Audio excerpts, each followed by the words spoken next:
Welcome to Happiness in the City. This is Barbara.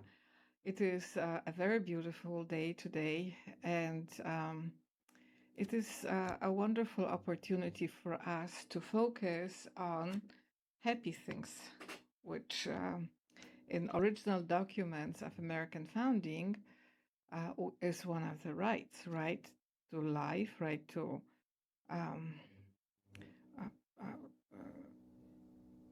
liberty, and right to pursue happiness. Happiness is considered a very important virtue, and I think we uh, need to have more understanding about it, how to um, perceive it, how to shape it, how to develop it, because it really is important for stability of a country and all the cities in the country and all the houses in the country and people.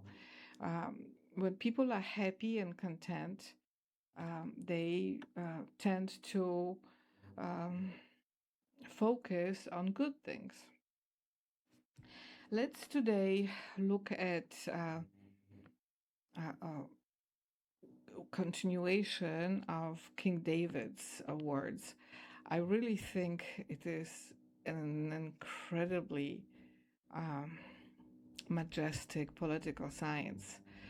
I did not understand it until I started studying them on faith that they have a lot of knowledge about happiness and pursuit of happiness from the point of view of king's authority. And I'm right. So I started reading them to find truth about happiness. And this has been an incredible journey of learning that it is very important to God Himself, that we have that knowledge and experience of happiness. And that is a very new experience in my reason and in my heart, because prior to this, I read Psalms only from the point of view of historical significance or as a tool to develop faith.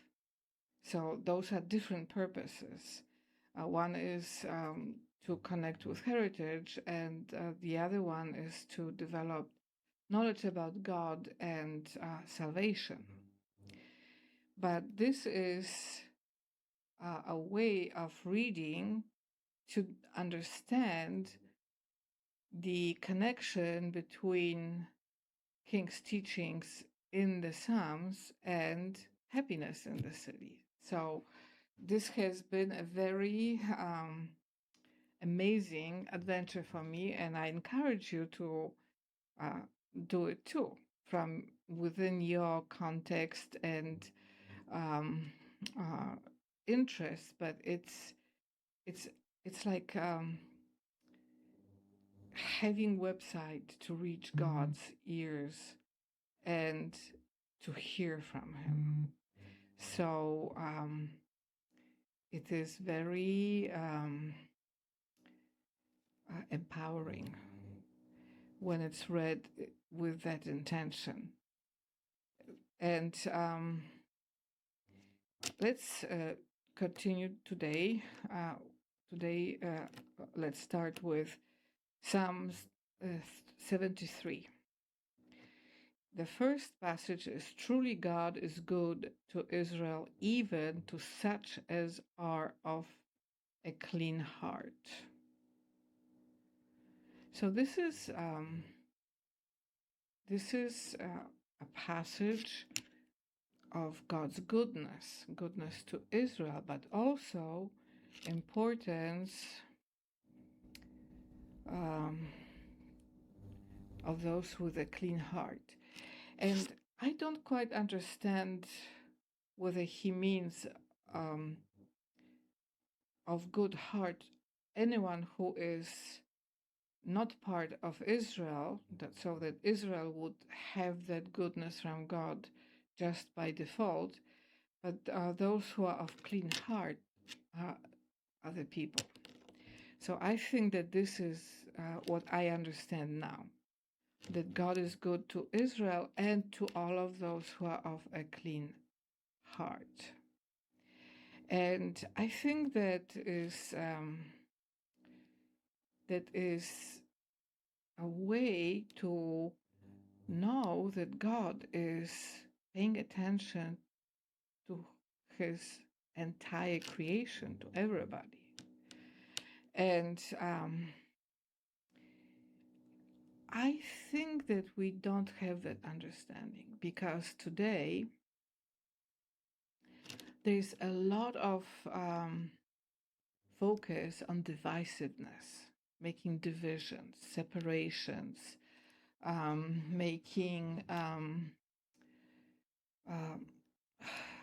limitations and blocking people from each other, and classifying them as groups according to all kinds of made-up standards. But this this classification here is Israel and those of a clean heart. Those of a clean heart can be from any place, any nation, any family, any house. That's how I understand it. And I think that if we think about this in today's search for peace, because there are many wars, maybe we should ask God to teach us and show us what does it mean to have a clean heart in his vision and his judgment and his way. We don't really understand that concept because we are not searching for it. What is a clean heart? It obviously means something much higher than a healthy heart. So there's an understanding here that God is good to Israel, and we should pay attention to it, because anytime we deal with Israel, we deal with God of Israel, and he obviously is favoring Israel. I learned about it, and I respect that. But then there are all of those of a clean heart, everybody else of a clean heart. So what is it? What is clean heart in this context here of King's David knowledge about goodness of the Lord?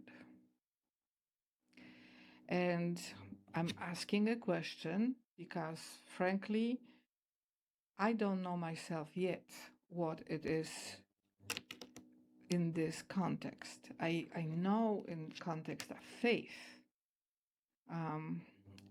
that I grew up with, which is tradition of Christianity, but I don't really understand this concept of clean heart from this point of view, from the point of view of equality between Israel and those of clean heart in the context of God's goodness. I would think, for instance, that there's a peasant somewhere in the middle of Poland, and that person is really of a good heart, and God is good to that person just because of that standard. And I think that when we learn about it, we will be able to be free from the temptation of constant judgments, because in constant judgments there is no existence of a good heart. There is only existence of civil laws. So what is the relationship between civil laws and someone's good heart? And I think that we should think about it, because if God is good to those who are of good heart, why shouldn't system of justice respect it and know what it is and include it in the ways of justice? So I think there's a lot we need to develop in our understanding about that relationship of God's goodness, Israel, and those of good heart. And I think that if we take it seriously, would be able to know that goodness doesn't have to come from another person, but it can come from God Himself. And that expands our understanding of where good comes from. At the highest financial level, it would mean that there's connection between good and God. And wealth obviously is considered to be good by definition. So the king here continues that reality that, but as for me, my feet were almost gone. My steps had well nigh slipped. So he admits that there were those limits in him. Physical deterioration in his feet, inability to make to walk straight, and that is so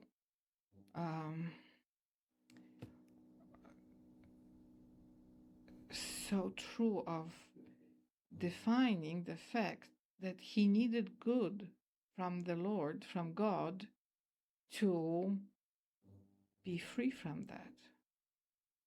So if God didn't give him good from his kingdom, then King David would never recover the strength in his feet. His steps would never be right again. And remember, King David danced and sang before the throne of the Lord. And here he admits that he needs that good from the Lord for his feet, for his steps. So what we see here is that no matter what we do in our lives, we always need to receive good, new good from the Lord, as the nature of life is always to need it and be filled with it. Which leads me to ask you to pay attention to the fact that our lives have certain shapes and nature.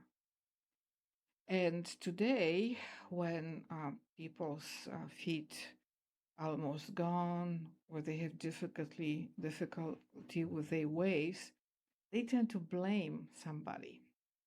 Either blame each other, or blame governments, or governments blame people. There's a lot of blaming about that situation, and it would be so much easier just to turn to God. And He is good to Israel and those of clean heart. So obviously that means that we can ask God to show us what to do to be worthy to receive good from Him. So no blame here of anyone, but admitting of weakness before the Lord and asking Him for good. And I think that is what would help people all over the world to know, because that would be the first step to understanding that peace comes from good that God can give us. He can give that good to Israel, and He can give that good to all with clean heart. And I think that today's leaders are not paying attention to it.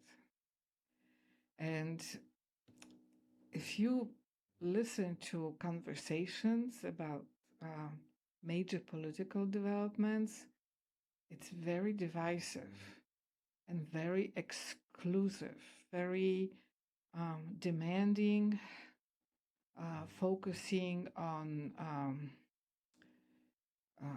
limiting contact between the so-called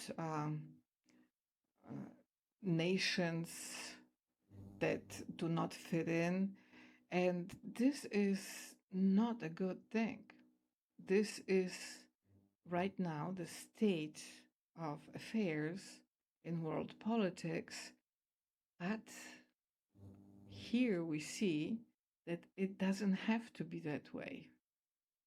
That all those leaders, we just had G7, there's this horrible war going on between Ukraine and Russia. Brotherly, it's civil war, because those are people who grew up speaking the same language, Russian, and then Ukrainian was added to the administrative documents, but those people, they don't hate each other. They just don't know how to deal with that division that is happening to them, and they don't know how to receive that grace of good from God. And it's all complicated by the fact that Russia and Ukraine, a lot of it is also Israel. There's political Israel in Middle East, but there's also heritage of Israel in former republics from heritage of the Soviet Union.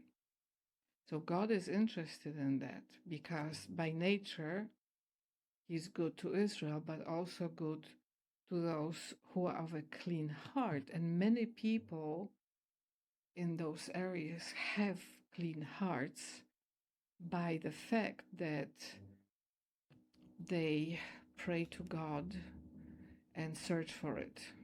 But I still cannot tell you exactly how to formulate it. This is intuitive knowledge that I have. So what is it that is needed there? Opening the doors for God's good to come to Israel and to all those of clean hearts. The same in the conflicts in Middle East. between Iranians and um, Arab countries and Israel that is a continuation of ancient Israel in the land of ancient Israel. So we see how many limits are in this current situation, because the only way to resolve those conflicts is to receive good from the Lord for Israel and for those of clean hearts. So instead of searching for all of those ways to fight with each other, maybe it would be more profitable to focus on learning how to have a clean heart in God's ways and receive good from God.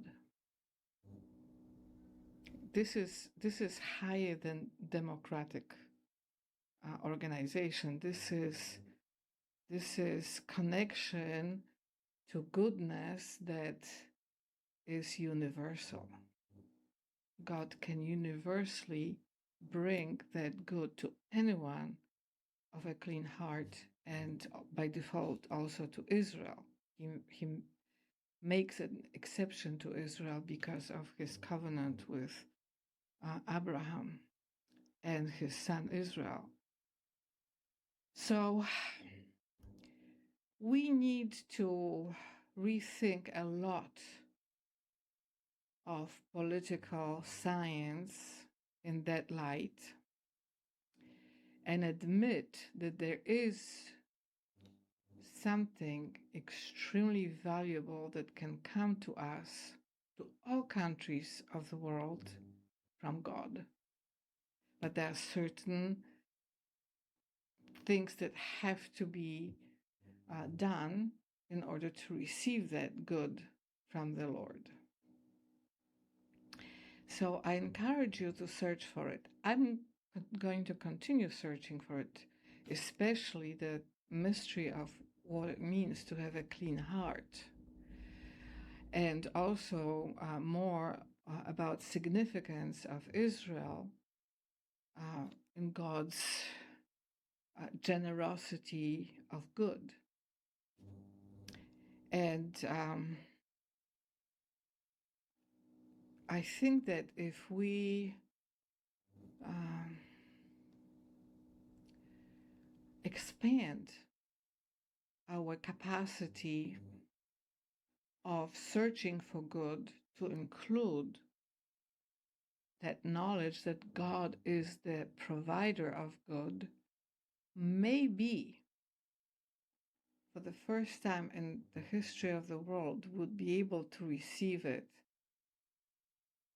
in a way that would create prosperity in our hearts. We are looking for prosperity in all kinds of other ways, and often completely ignoring the significance and importance of our hearts. And our hearts are important because that's where life is.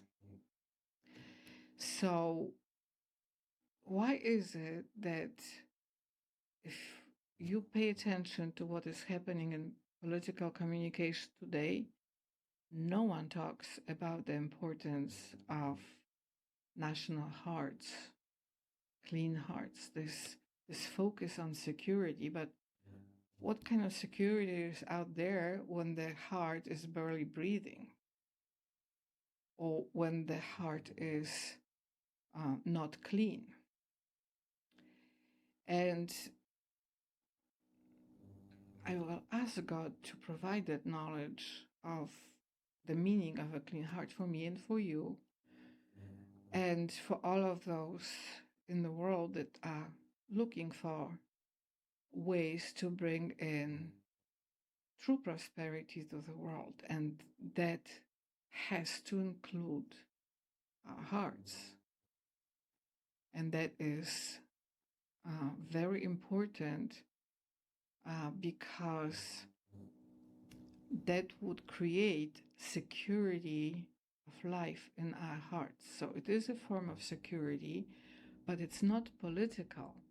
It is connected with the nature of our hearts and the importance of having a clean heart to receive good from God. This is very important. And I ask God to provide knowledge to me and to you about the meaning of a clean heart. What is a clean heart versus unclean heart?